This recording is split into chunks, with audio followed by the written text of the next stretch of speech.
All right, welcome back to Gloves Up. I am your host, Jacob Cooperman, the soundboard god, and I just recently had the pleasure of watching Salt Papi at the Zone Misfits Series 004 absolutely flatline Josh Buechner with a really nice counter shot. And I figured, in the spirit of what I've been doing recently, and this channel you guys seem to really like the technical breakdowns more than anything else, I'd give my thoughts on the key to beating a guy like Salt Papi and what I believe he does really well, because with these guys that have, it seems like, God-given power, right? Because, again, no disrespect to Salt Papi, but his frame wouldn't exactly key someone in on him having a ton of power. He doesn't look like a guy that could generate a ton of force, right? I'd even say that it doesn't even look like he really trains at all. So he shouldn't have that much power, but it's just one of those things that some guys have where they can crack. In the case of guys like Salt Papi, just getting back to what I was saying, you'll see them do 2 or 3 things really well. And if you have that much power, you do not need to be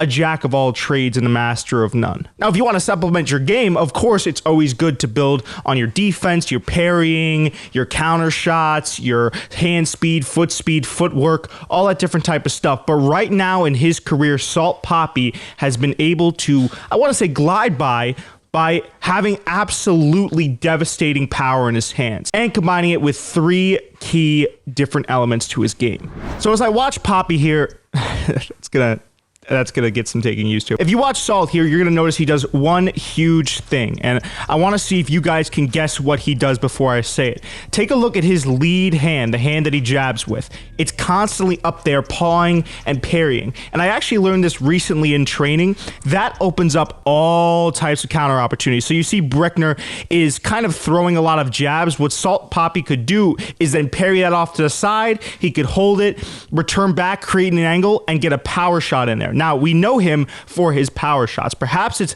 not only God-given, but maybe by design. You see there, he'll step in with a big shot.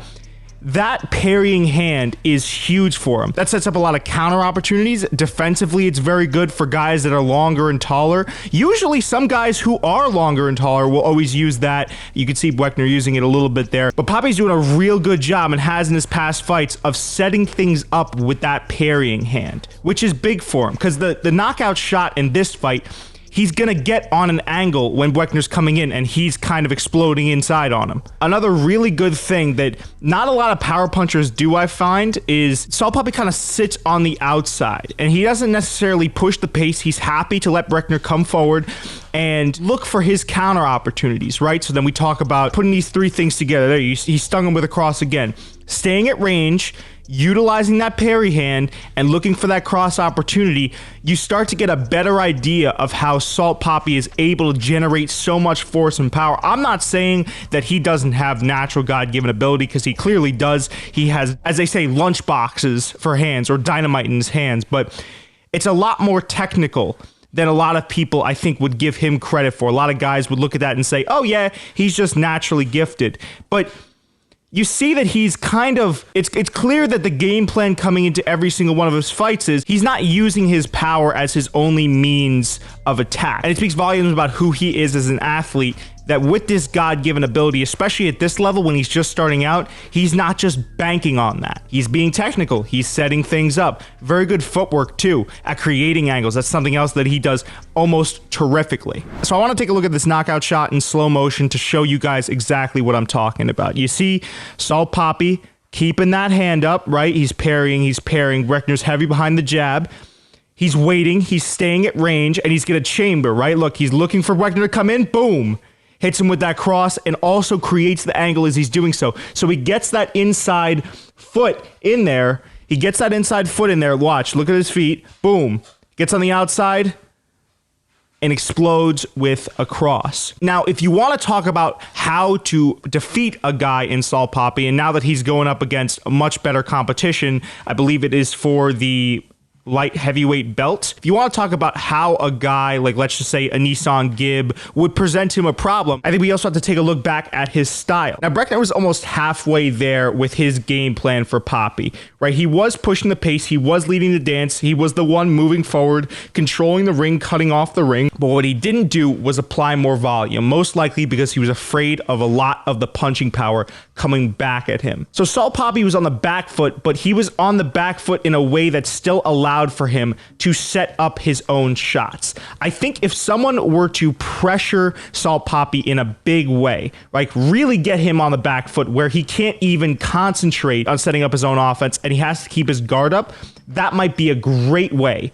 to initiate, get a good base in for a plan of attack against him. Next, I think guys would probably have to rip to that body. We got to slow Salt Papi down. We talked about it at the beginning of this video, and this is not me hating on Salt Papi, but his body does not look conditioned, right? A lot of guys with real strong midsections, you see like almost action figure type level abs, can withstand body shots. Salt Papi really hasn't been tested in that area. So if a guy can get him moving on the back foot, perhaps swinging wildly out of his shoes, and if guys can also then parry that and look for those body shots, look for shots up top, slow Papi down, I think someone could easily outvolume him and even perhaps get him out of there. Because we don't know what Salt Papi looks like without a gas tank. We don't know what he looks like when he's really in trouble. We don't know what he's going to look like in those situations. And I think if a guy can bring him there, granted, he would probably have to have a pretty tough chin to withstand the shots of Papi early. But if there is a guy out there with a granite chin like that can push Salt to his limits, I think a lot of areas could be exposed for him. But let me know what you guys think down in the comment section below. I've been your host, Coop, the Jewish Child, and of course, the Soundboard God. This has been Gloves Up, and I'll see you guys in the next one. Peace.